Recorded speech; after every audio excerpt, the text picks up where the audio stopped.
Welcome back to new video. मेरा नाम है सत्यम सिंह और लर्न विथ लर्नर के इस स्टडी प्लेटफॉर्म पे आप सभी का एक बार फिर से बहुत बहुत स्वागत करता हूं। आशा करता हूं कि आप लोग स्वस्थ होंगे और इस समय लास्ट मोमेंट पे तैयारी में एकदम मस्त होंगे अपने। तो हम शुरू करते हैं आज के प्रश्न। आज हम इसमें 100 क्वेश्चन रखे हैं और ये 100 क्वेश्चन ऐसे हैं जो आपको एग्जाम में सीधे सीधे देखने को मिल सकते हैं। तो हम शुरू करते हैं आज के अपने प्रश्नों की श्रृंखला। आज का पहला प्रश्न कि दिल्ली सल्तनत की दरबारी भाषा क्या थी? तो दिल्ली सल्तनत की दरबारी भाषा थी फारसी। बढ़ते नेक्स्ट क्वेश्चन पे। आगरा नगर की स्थापना किसके द्वारा की गई? आगरा नगर की स्थापना किसके द्वारा की गई? तो इसका आप लोग राइट आंसर बताइए। तो इसका राइट आंसर होगा Sikandar Lodi, option number B, Sikandar Lodi के द्वारा Agra. Option number D, Sikandar Lodi के द्वारा आगरा नगर की स्थापना की गई। बढ़ते नेक्स्ट क्वेश्चन पे। किसके शासनकाल में सबसे अधिक मुगल आक्रमण हुए? तो ये गलत क्वेश्चन है, क्योंकि मुगल और अलाउद्दीन खिलजी ये दोनों में कोई तुक ही नहीं बन रहा है, क्योंकि खिलजी वंश पहले आया था और मुगल वंश उसके काफ़ी बाद आया था। तो ये क्वेश्चन रॉन्ग प्रिंट हो चुका है। रजिया सुल्तान किसकी बेटी थी? तो रजिया सुल्तान इल्तुतमिश की बेटी थी और दिल्ली वंश का वास्तविक स्थापना भी इल्तुतमिश ने ही की थी। संस्थापक भी इसी को माना जाता है। लोदी वंश का अंतिम शासक तो कौन था? तो लोदी वंश का अंतिम शासक जो था वो इब्राहिम लोदी था और पानीपत के प्रथम युद्ध में ये बाबर के द्वारा हारा था। उसके बाद ही भारत में मुगलों की वंश की शुरुआत हुई। बढ़ते नेक्स्ट क्वेश्चन पे। अंग्रेज शासन का प्रभाव किस क्षेत्र में अधिक था? तो अंग्रेज शासन का प्रभाव सर्वाधिक आर्थिक क्षेत्र पे पड़ा था। बढ़ते नेक्स्ट क्वेश्चन पे। भारत में प्रथम रेलवे लाइन किसने बिछवाई थी? तो सबसे पहले डलहौजी ने बिछाया था। आप सभी पता है कि इसी के समय में पहला रेल चला था। भारत में प्रथम रेलवे लाइन का निर्माण किन नगरों के बीच में हुआ था? भारत में प्रथम रेलवे लाइन का निर्माण मुंबई और थाने में के बीच में हुआ था। और अगर ये पूछ दे कि ऐसा कौन सा जगह है जहाँ पे दो रेलवे मुख्यालय हैं, तो मुंबई और कोलकाता, इसमें 2 जोन का मुख्यालय है। तो ये क्वेश्चन भी याद रखिएगा। पढ़ते नेक्स्ट क्वेश्चन पे। The economist history of India के लेखक कौन है? तो इसके लेखक हैं रमेश चंद्र दत्त। बढ़ते नेक्स्ट क्वेश्चन पे। भारत में अंग्रेजों के समय में प्रथम जनगणना किसके काल में हुई थी? तो सबसे पहली जनगणना जो हुई थी वह मेयो के समय में हुई थी, लेकिन अगर पूछ दे नियमित जनगणना तो वह हुई थी रिपन के काल में। डफरिन के काल में हुआ था। कांग्रेस की स्थापना डफरिन के समय में हुई थी। बढ़ते नेक्स्ट क्वेश्चन पे। निम्नलिखित में किसे प्रकृति का सुरक्षा वाल कहा जाता है? तो वाल्केनो ज्वालामुखी को प्रकृति का सुरक्षा वाल कहा जाता है। भूकंप का कारण क्या है? तो भूकंप का कारण भूघूर्णन है। बढ़ते नेक्स्ट क्वेश्चन पे। किस ज्वालामुखी में अक्सर उद्गार होती रहती है? तो जागृत ज्वालामुखी में हमेशा उद्गार होती रहती है। और कैक्टोप्रेसी जो है वे जागृत ज्वालामुखी का उदाहरण है। विश्व का सबसे ऊंचा ज्वालामुखी पर्वत कोटोपेसी कहाँ पर स्थित है? तो इक्वाडोर में स्थित है। बढ़ते नेक्स्ट क्वेश्चन पे। निम्नलिखित में से कौन विश्व का सबसे ऊंचा ज्वालामुखी है? तो वह माउंट कोटोपेसी ही है। बढ़ते नेक्स्ट क्वेश्चन पे। निम्नलिखित में से कौन विश्व की सबसे बड़ी झील है? तो कैस्पियन सागर जो है वह सबसे बड़ी झील है। बढ़ते नेक्स्ट क्वेश्चन पे। निम्नलिखित में से विश्व की सबसे मीठी झील कौन सी है? तो सुपीरियर झील सबसे मीठी झील है। एक टाइम पे ये क्वेश्चन काफ़ी पूछा जाता था, लेकिन इस टाइम पे उतना क्वेश्चन ज़्यादा नहीं पूछा जाता, लेकिन फिर भी ये इंपॉर्टेंट है। पृथ्वी पर सबसे गहरा मरुस्थल कौन सा है? तो सबसे गहरा मरुस्थल पृथ्वी पे है मरियाना ट्रेंच। मरियाना ट्रेंच जो है वह सबसे गहरा स्थल है। सॉरी, मरुस्थल नहीं, स्थल होगा तो ये मरियाना ट्रेंच है। विश्व का सबसे ऊंचा जलप्रपात कौन सा है? तो एंजल जलप्रपात जो है वह विश्व का सबसे ऊंचा जलप्रपात है। स्टेनली जलप्रपात किस नदी से संबंधित है? तो स्टेनली जलप्रपात जो है कांगो नदी से संबंधित है, तो इसे याद रखिएगा। नील नदी की देन किसे कहा जाता है? यह भी क्वेश्चन पूछा है कई बार। तो मिस्र को नील नदी का देन कहा जाता है। यूरेनस की खोज किसने की थी? तो यूरेनस की खोज हर्शेल ने की थी। पृथ्वी का उपग्रह कौन सा है? तो पृथ्वी का उपग्रह जो है वह है चंद्रमा। और अगर ये पूछ दे कि पृथ्वी के सबसे नज़दीक कौन है, तो पृथ्वी के सबसे नज़दीक है शुक्र। और शुक्र को पृथ्वी की जुड़वा बहन भी कहा जाता है। हालांकि शुक्र को भोर का तारा भी कहा जाता है। तो यहाँ से भी एक क्वेश्चन हमें देखने को मिल जाता है कि सोलर सिस्टम से एक क्वेश्चन देखने को मिल जाता है कि सूर्य के सबसे नज़दीक कौन है, सूर्य के सबसे पास कौन है। तो अगर यहाँ पे हम सूर्य रखते हैं तो सूर्य के सबसे नज़दीक है बुध, बुध है, बुध के बाद है शुक्र, और शुक्र के बाद है पृथ्वी, पृथ्वी के बाद है मंगल, मंगल के बाद यहाँ पे जो है यहाँ पे क्षुद्र ग्रह पाया जाता है। उसके बाद है बृहस्पति, शनि, अरुण और वरुण।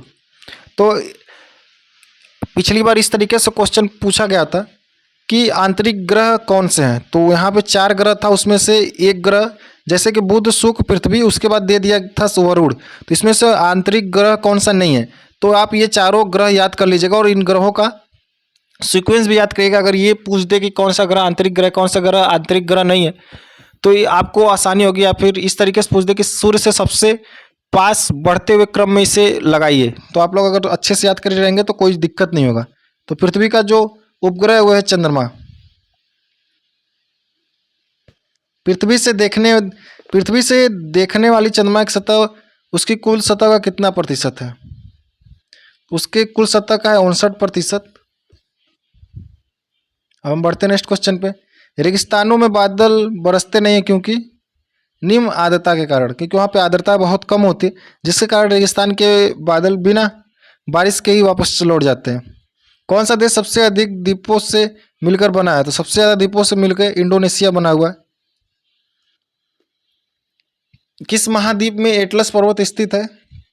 तो एटलस पर्वत जो है अफ्रीका में स्थित है। अगर आपसे पूछ दे कि हिमालय किस महाद्वीप में है, तो वह एशिया महाद्वीप में। और हिमालय के बारे में आप लोग आई होप कि अब तक अच्छे से पढ़ चुके होंगे, क्योंकि एक क्वेश्चन हिमालय से देखने को मिल जाता है। हिमालय की सारी चोटियां पढ़ चुके होंगे आप लोग। भारत तथा चीन के बीच सीमा बनाने वाली रेखा को क्या कहते हैं? तो भारत और चीन के बीच में रेखा बनाने वाले, सीमा बनाने वाले रेखा को मैकमोहन रेखा कहते हैं। रेड क्लिफ रेखा भारत पाकिस्तान और डूरंड रेखा जो है वे भारत और अफगानिस्तान के बीच में है। बढ़ते नेक्स्ट क्वेश्चन पे। भारत में किस खाद्य फसल का उत्पादन सबसे अधिक होता है? तो भारत में सबसे अधिक जो होता है वो चावल का उत्पादन होता है। लेकिन अगर ये पूछ दे कि चावल के उत्पादन में सबसे पहले पे कौन है, तो उसमें चीन आएगा। चावल, गेहूं, इन दोनों में चीन पहले पाएगा। भारत पूछ देगा किस उत्पादन में सबसे अधिक है, तो भारत गन्ना उत्पादन में सबसे अधिक है। लेकिन भारत में जो सबसे अधिक पैदावार होती है जिस चीज़ की, वो होती है चावल की। बढ़ते नेक्स्ट क्वेश्चन पे। आपके आप उस क्वेश्चन का मतलब समझ गए होंगे। भारत के रेल के डिब्बे कहाँ बनाए जाते हैं? तो भारत के रेल के डिब्बे कपूरथला और परम्बोर में बनाए जाते हैं, पेरम्बूर में बनाए जाते हैं। बढ़ते नेक्स्ट क्वेश्चन। भारत में पहली जनगणना कब हुई थी? तो भारत में पहली जनगणना 1872 में मेयो के शासनकाल में हुई थी। टिहरी जल विद्युत परियोजना कहाँ पे स्थित है? तो टिहरी उत्तराखंड में स्थित है। और बढ़ते नेक्स्ट क्वेश्चन पे। टोक्यो प्रोटोकॉल किस वर्ष अमल में आया? तो टोक्यो प्रोटोकॉल जो है वो 2005 में अमल में आया था। और आप लोगों का सवाल रहेगा कि टोक्यो प्रोटोकॉल किस चीज़ से संबंधित है? हालांकि टोक्यो प्रोटोकॉल 1997 में हो गया था, लेकिन ये अमल में आया था 2005 में। बढ़ते नेक्स्ट क्वेश्चन पे। रात्रि आकाश में चमकने वाले पिंडों को क्या कहते हैं? तो रात्रि के समय आकाश में चमकने वाले पिंडों को खगोलीय पिंड कहते हैं। बढ़ते नेक्स्ट क्वेश्चन पे। दिन में 2 बार समुद्र के पानी का उतार चढ़ाव को क्या कहा जाता है? तो ज्वार और भाटा कहते हैं। बढ़ते नेक्स्ट क्वेश्चन पे। भारत थाईलैंड हाईवे किस देश से होकर गुजरता है? तो भारत थाईलैंड हाईवे जो है म्यांमार से देश से होकर गुजरता है। और पूछ दे कि म्यांमार का पुराना नाम क्या है? तो म्यांमार का पुराना नाम वर्मा है। कार्ल मार्क्स किस देश के थे? तो कार्ल मार्क्स जो थे वह जर्मनी के थे।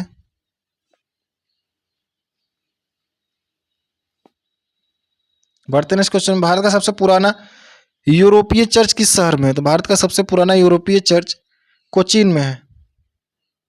सूर्य नमस्कार के कितने चरण होते हैं? तो सूर्य नमस्कार के, ये क्वेश्चन आप लोग देख लीजिएगा, शायद इसके 12 चरण होते हैं। यहाँ पे 11 चरण आंसर दिया, तो आप लोग ये क्वेश्चन देख के जाएगा कि सूर्य नमस्कार कितने चरण होते हैं, क्योंकि 21 जून विश्व योग दिवस मनाया जाता है, तो ये क्वेश्चन पूछने की संभावना हो सकती है। और 2 से 3 क्वेश्चन हमें डे से देखने को मिलता है। तो अगर आप लोग अभी भी डे अपना कवर नहीं किया इंपॉर्टेंट दिवस, तो हमने वीडियो डाल दिया, आप वहाँ से इंपॉर्टेंट दिवस जरूर देख लीजिएगा। इंडिया गेट का डिजाइन किसने बनाया था? तो इंडिया गेट का डिजाइन जो है वो लुटियंस के द्वारा बनाया गया था। कर्मनित किस राज्य से संबंधित है? किस राज्य से संबंधित है? तो मध्य प्रदेश संबंधित है। और मध्य प्रदेश में ही तानसेन पुरस्कार दिया जाता है। तो ये क्वेश्चन 2021 में पूछा गया था कि तानसेन पुरस्कार कहाँ से संबंधित है? तो मध्य प्रदेश से संबंधित है। अब बढ़ते हैं नेक्स्ट क्वेश्चन पे। राजा राम मोहन राय का जन्म कहाँ पे हुआ था? तो राजा राम मोहन राय का जन्म वर्धमान जिला में हुआ था, पश्चिम बंगाल। निम्नलिखित में से किस धर्म सुधारक की मृत्यु भारत के बाहर हुई थी? तो भारत के बाहर मृत्यु हुई थी राजा राम मोहन राय की। बढ़ते हैं नेक्स्ट क्वेश्चन पे। 1857 में बरेली विद्रोह का नेता कौन था? तो बरेली विद्रोह का नेता जो था वह खान बहादुर था। और 1857 की क्रांति हम आप लोगों को बहुत डीप में कवर कराएं। आई होप कि आप लोग वे वीडियो देखे होंगे। बढ़ते नेक्स्ट क्वेश्चन पे। निम्नलिखित में से कौन आज़ादी की पहली लड़ाई में शामिल नहीं हुआ था? तो भगत सिंह शामिल नहीं हुए थे। बाकी रानी लक्ष्मीबाई, तात्या टोपे और बहादुर शाह जफर तीनों लोग शामिल हुए थे। आज़ादी की पहली लड़ाई 1857 की क्रांति से इसका अर्थ है। अगर पूछ दे कि आज़ादी की पहली लड़ाई कैसे कहा जाता है, तो 1857 की क्रांति को आज़ादी की पहली लड़ाई कहा जाता है। तो बढ़ते हैं नेक्स्ट क्वेश्चन पे। इल्बर्ट बिल विवाद किस वायसराय के काल में हुआ था? तो ये रिपन के कार्यकाल में हुआ था, इल्बर्ट बिल विवाद। अब बढ़ते हैं नेक्स्ट क्वेश्चन पे। किसको हर्मिट ऑफ शिमला के नाम से जाना जाता है? तो एलन ऑक्टेवियन ह्यूम को जाना जाता है हर्मिट ऑफ शिमला। ब्रिटिश संसद के लिए कौन सा भारतीय पहली बार निर्वाचित हुआ था? तो दादा भाई नौरोजी। और इनकी पुस्तक आप लोग याद रखिएगा कि धन का निष्कासन सिद्धांत इन्हीं की पुस्तक है। बढ़ते नेक्स्ट क्वेश्चन पे। किस गवर्नर जनरल के कार्यकाल के दौरान भारतीय राष्ट्रीय कांग्रेस पार्टी बनी थी? तो अब हम ऊपर बताए थे कि डफरिन के समय में इसकी स्थापना हुई थी 1885 में। निम्नलिखित में से कौन गदर पार्टी के प्रमुख नेता था? तो राजा हरदयाल गदर पार्टी के प्रमुख नेता थे। भारतीय राष्ट्रीय कांग्रेस और इंडियन एसोसिएशन का मिलन किस वर्ष में हुआ था? तो 1886 में हुआ था। भारतीय संविधान के किस अनुच्छेद के तहत नीति आयोग गठित हुआ था?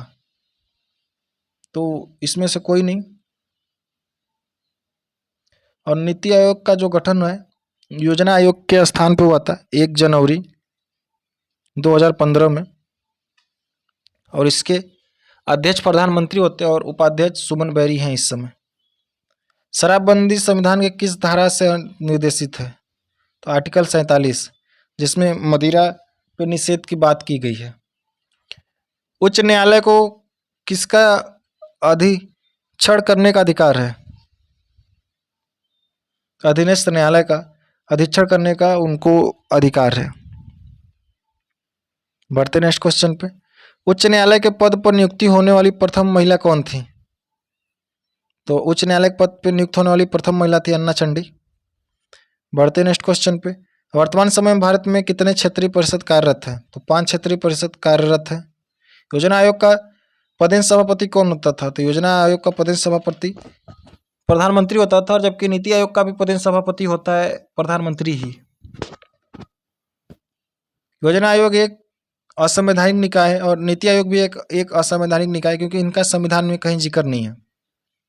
भारत में किस प्रकार की प्रशासनिक सेवाएं हैं?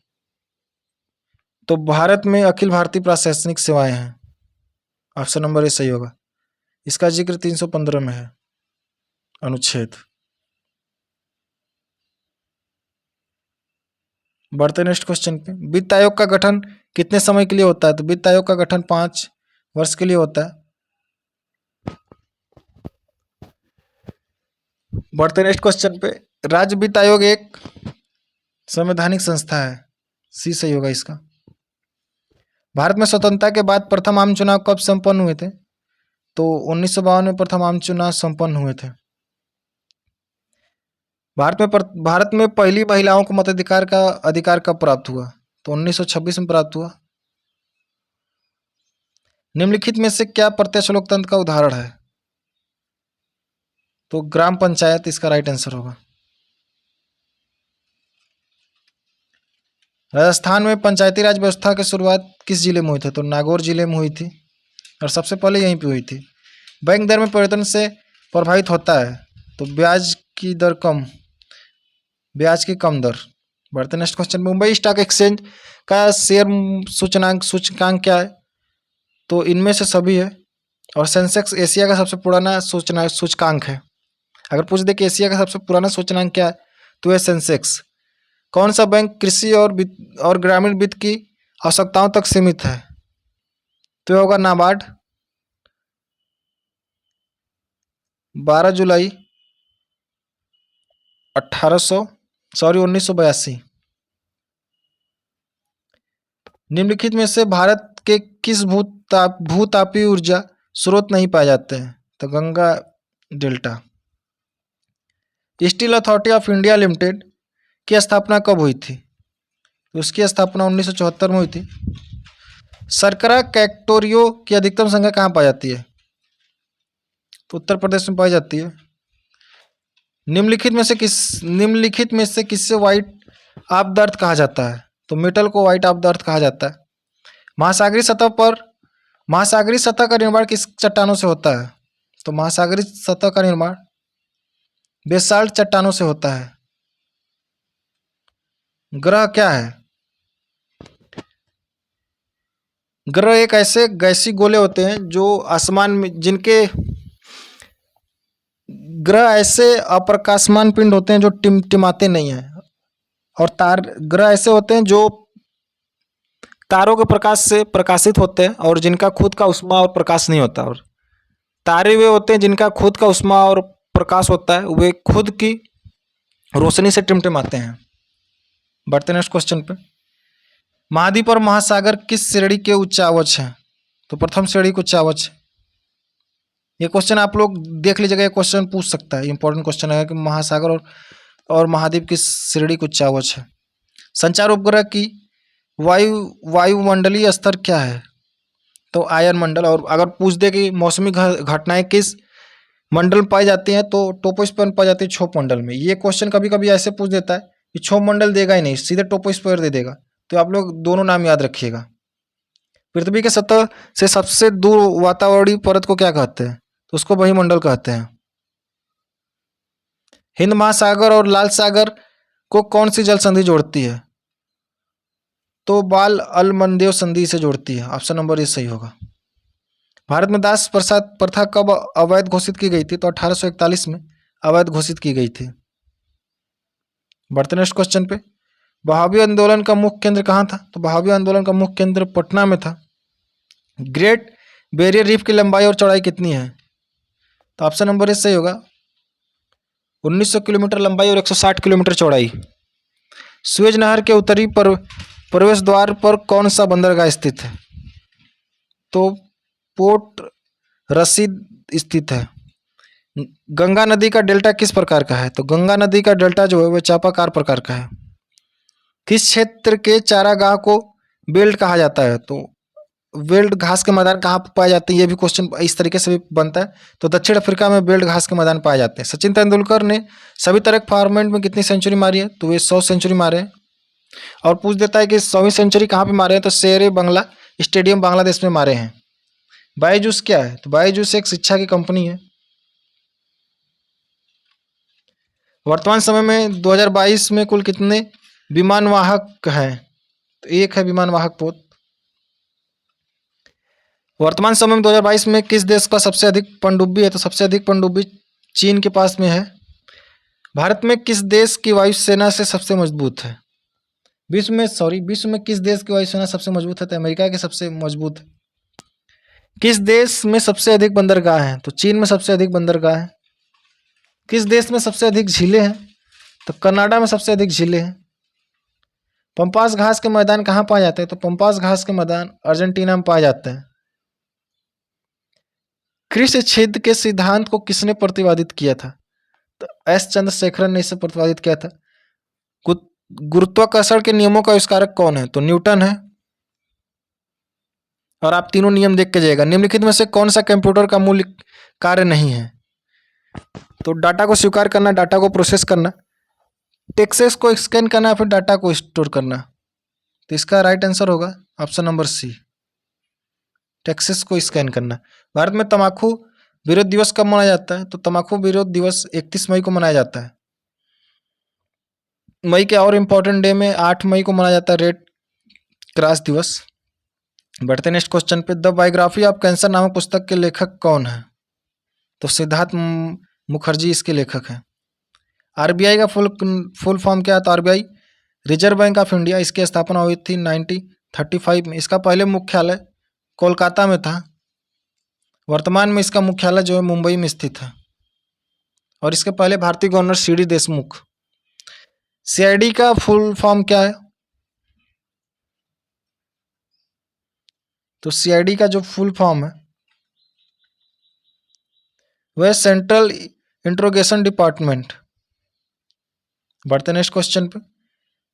एक नाटकल कितने मील के बराबर होता है? तो एक नाटकल 1.85 मील के बराबर होता है। बढ़ते नेक्स्ट क्वेश्चन पे। किस देश की 3 राजधानियां हैं? तो दक्षिण अफ्रीका की 3 राजधानियां हैं। और जो इम्पोर्टेंट राज्य हैं उनकी राजधानियां, आप सॉरी जो इम्पोर्टेंट कंट्री हैं उनकी राजधानियां देख लीजिएगा। हालांकि भारत के तो सभी राज्य की राजधानी आप लोग को याद होगी, इस लेवल पे तैयारी कर रहे हैं आप लोग। तो ये आज के हमारे 100 क्वेश्चन कंप्लीट होते हैं। और ये क्वेश्चन आप देख सकते हैं कि हुबहू एग्जाम पॉइंट ऑफ व्यू से जो क्वेश्चन पूछे जा सकते हैं वही क्वेश्चन है। तो आशा करता हूँ वीडियो आपसे पसंद आएगा। वीडियो पसंद आएगा तो उन सभी दोस्तों के साथ शेयर करिए जो इस बार बीएड का एग्जाम देंगे, और चैनल को प्लीज़ सब्सक्राइब कर लीजिए। हालांकि मैं ये बात बोलता नहीं हूँ, लेकिन यहाँ बोल रहा हूँ कि आप लोग चैनल को सब्सक्राइब करिए। मिलते हैं किसी और वीडियो में, तब तक के लिए जय हिंद।